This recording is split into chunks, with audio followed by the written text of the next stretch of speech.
이 중국 디스플레이 기업들이 우리가 주도하고 있는 유기 발광 다이오드 OLED 시장을 빠르게 잠식하고 있습니다. 이 중국 최대 디스플레이 기업 BOE의 추격이 매섭습니다.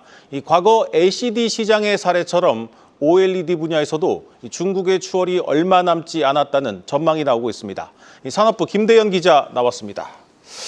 김 기자, 불과 2년 뒤면 OLED 시장에서 중국과 한국이 뒤집힐 것이다, 이런 말이 있는데 이게 사실입니까?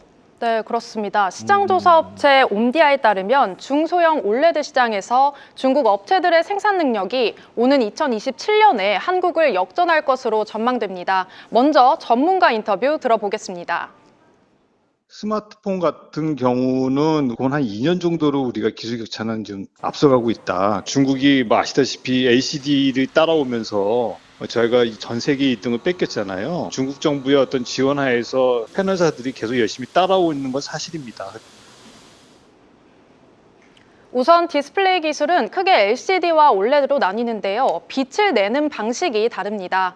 OLED는 스스로 빛을 내는 유기 물질로 구성이 됐고요. LCD보다 화질이 선명하고 전력 소모도 적습니다. 이미 국내 기업들은 LCD 시장을 중국에 넘기고 OLED로 체질 전환에 나섰습니다. 실제로 LG 디스플레이는 지난해 중국 광저우 LCD 공장을 현지 기업에 팔았고요. 2조 원을 확보했습니다. 적자만 남는 레드 오션 시장에서 벗어나서 고부가 제품에 주력하겠다는 전략인 거죠.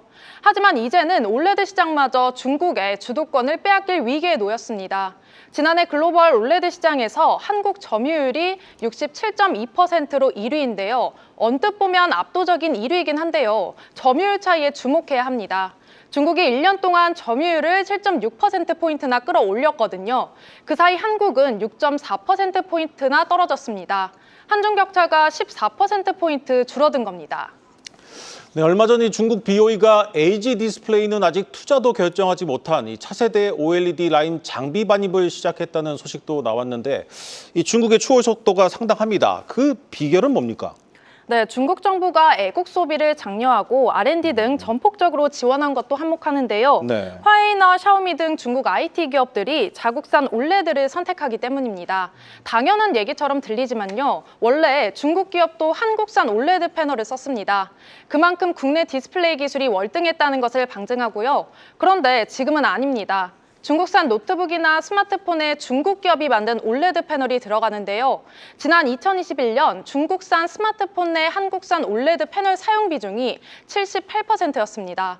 3년 만에 12.6%로 무려 65%포인트나 감소했는데요. 중국의 3대 디스플레이 기업으로는 BOE와 차이나스타, HKC 등이 꼽히고 있는데요. 비전옥스나 텐마 등도 글로벌 디스플레이 시장에서 입지를 넓히고 있습니다.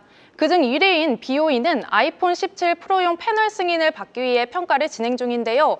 만약에 인증이 통과되면 올해 약 5천만 대 아이폰용 패널을 생산할 전망입니다.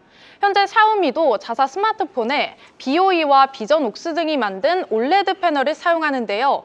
올해 하반기에는 중국산 올레드 패널을 적용한 태블릿을 선보일 예정입니다. 자, 우리 OLED 기술이 월등히 앞선다고는 하지만 중국의 저가 물량 공세가 시작되면 점유율에서 밀릴 수밖에 없습니다. 자, 우리 기업들 대책이 있습니까? 네, 올해 575억 달러, 우리 돈으로 79조 원으로 커지는 올레드 시장을 선점하기 위해서 경쟁이 치열합니다. 네. 삼성 디스플레이와 LG 디스플레이는 고성능 올레드 기술로 프리미엄 시장을 공략하는데요. 여기서 저온 다결정 산화물, 그러니까 LTPO나 텐덤 같은 첨단 기술이 주목받고 있습니다. LTPO는 전력 소모가 적으면서 높은 해상도를 구현할 수 있는 특징이 있고요.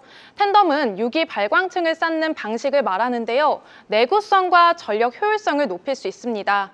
국내 디스플레이 업체들은 이 기술들로 우위를 이어가겠다는 계획인데요. 지금 대형 올레드를 양산할 수 있는 것도 국내 기업들 뿐인 것으로 알려졌습니다. 중국 기업들은 한 단계 낮은 LCD 패널로 박리담의 전략을 취하고 있는데요.